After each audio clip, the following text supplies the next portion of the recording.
Série statistique, nous allons travailler sur les critères de positionnement et plus particulièrement le mode d'une série statistique. Donc, qu'est-ce que le mode, à quoi sert-il et comment arrive-t-on à le trouver, le localiser dans une étude de série statistique? Donc, pour essayer de comprendre le mode, on va revenir sur les trois tableaux que nous avons étudiés précédemment. Le premier tableau, la note obtenue par 31 élèves d'une classe de bac pro lors d'une évaluation de français. Donc celui-ci, c'est un caractère quantitatif, puisque chiffre, isolé parce que c'est une valeur seule, hein. Donc c'est un caractère quantitatif isolé. Le deuxième tableau est le temps consacré chaque semaine par les élèves du lycée à regarder la télévision. Quand on regarde, on a affaire à un intervalle. Donc on a bien un caractère quantitatif, puisque chiffre, mais cette fois-ci continu, puisqu'on a un intervalle. Donc c'est un caractère quantitatif continu. Et le dernier tableau, c'est le type de musique préféré des élèves du lycée, hein. Donc ici on a une dénomination, donc ici on a un caractère qualitatif. Pour ces trois séries statistiques, il y a quand même des chiffres qui correspondent à un effectif. Et on va essayer de regarder quelle est la tendance pour ces trois tableaux, pour ces trois enquêtes. Alors, le mode. Le mode, déjà dans le mot, on connaît ce mot, hein, dans la société de tous les jours.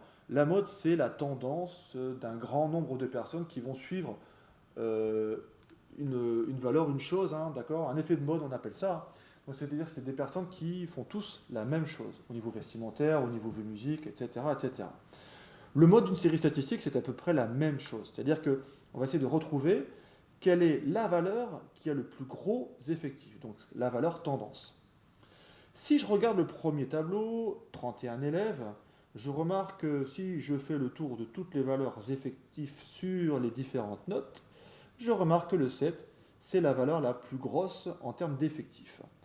Pour cette valeur 7 en effectif, il y a la note 9 qui correspond.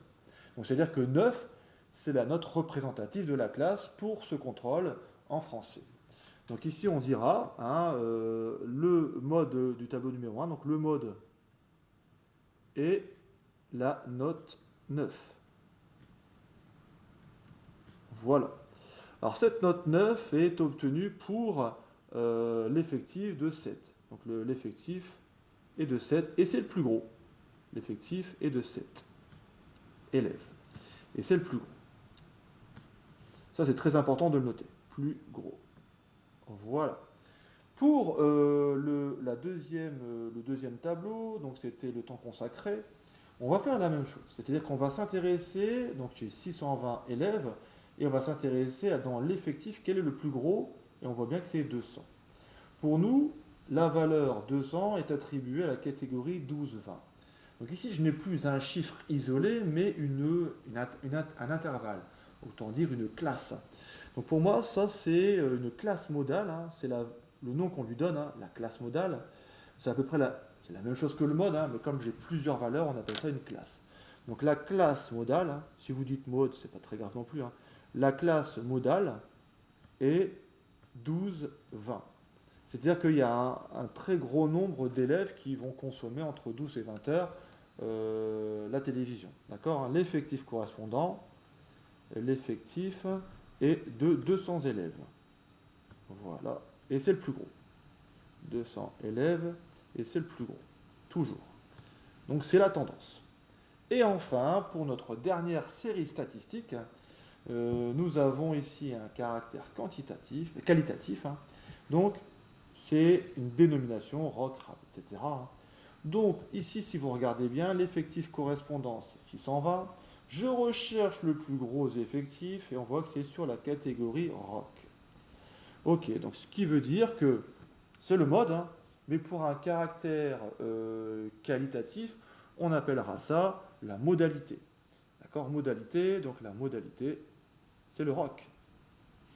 Et le rock. Voilà.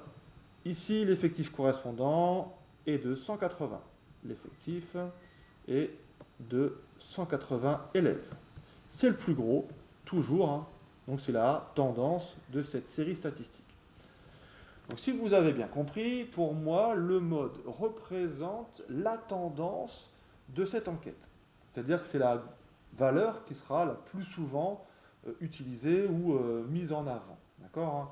9 pour cette première étude, 12, 20 classe modale pour le tableau numéro 2, et enfin la modalité, le ROC, pour ce dernier tableau.